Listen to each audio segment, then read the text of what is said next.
This is a fence. It is 6 meters tall, it has sharp wire on top. Guards watch it all day and night. On one side is Morocco in North Africa, on the other side is Spain in Europe. At the end of July 2026, tens of thousands of people crossed this fence. Some of them walked through the sea, some of them climbed over the rocks, but most importantly, many did not survive. This place is called Ceuta. It is a Spanish city with about 84,000 people. It sits on the coast of Africa. What happened in Ceuta this summer brought back one of Europe's oldest and biggest questions. Who can cross the border and who decides? To understand why this kept happening, we need some history. So, Ceuta has this little sister called Melilla, and they are both Spanish cities, but they are on the coast of North Africa. Spain has been in the control of Ceuta since 1600s, long before Morocco even became a modern country. Morocco says the cities should belong to Morocco, not Spain. Let me think, this reminds me of something. Yeah, right. Spain does the same thing with Gibraltar and the UK, but whatever. For many years, people who want better life in Europe try to reach European Union land here. It kind of feels safer than trying to reach Canary Islands or Italy through the sea. Big groups have crossed into Ceuta before, first in 2005 and then 2021. However, what happened in the summer of 2026 was much bigger. People began crossing into Ceuta from the town called Fnidek, right next to the border.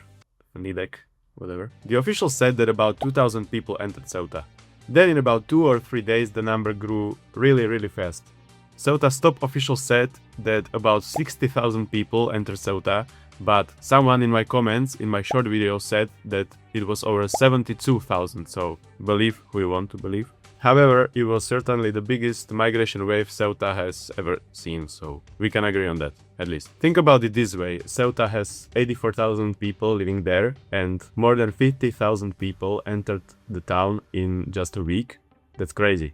Shops closed, hotels couldn't accept any more people because they were full. Even some fights started in the streets, it was all over the internet, so I think you saw something of it. But here's also the sad part, because many people died. At first they said that over 18 people had died, but in a few days the number rose up to 70 and even more. Also, during my research I read about the worker being fired from some Spain's office because they shared some information that Spain's government wasn't yet ready to share. Most people that entered Ceuta were sent back to Morocco, but there are also the political problems that were just starting there. When something this bigger happens on the European Union's border, it becomes problem of everyone, not just Spain. The EU called an emergency meeting and 22 countries signed a letter asking for stronger borders. Some reactions were very strong. Italy suggested that Spain should be removed from the Schengen zone, which is crazy in my opinion. For those who don't know, the Schengen zone is a zone where people from European Union can travel between the countries without the passport checks, and not only the people but also goods and money, for example. Spain also acted fast to help people. The government gave 25 million euros to migrant children who traveled without their parents to Ceuta. One of the most sensitive parts of this story is why did it even happen? Because Morocco controls its part of the border very closely. In the past, Morocco has been accused of loosening this control by purpose, like they did in 2021. This time, the experts think it is connected to bigger world politics. There are some tensions between Spain and Israel, and also Morocco has a strong relationship with USA and Israel. And some people think that Morocco saw a chance to push the claim over Ceuta and Melilla. Some pressure from somewhere that pushes people through the borders is very real.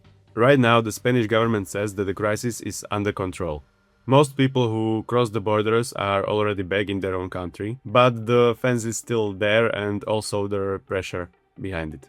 And Morocco also still has power here, because they choose how strongly they control their own border. Remember, Ceuta is only 14 kilometers from Europe, at its closest point. Also, if you want to know what happens next, watch these 3 simple numbers.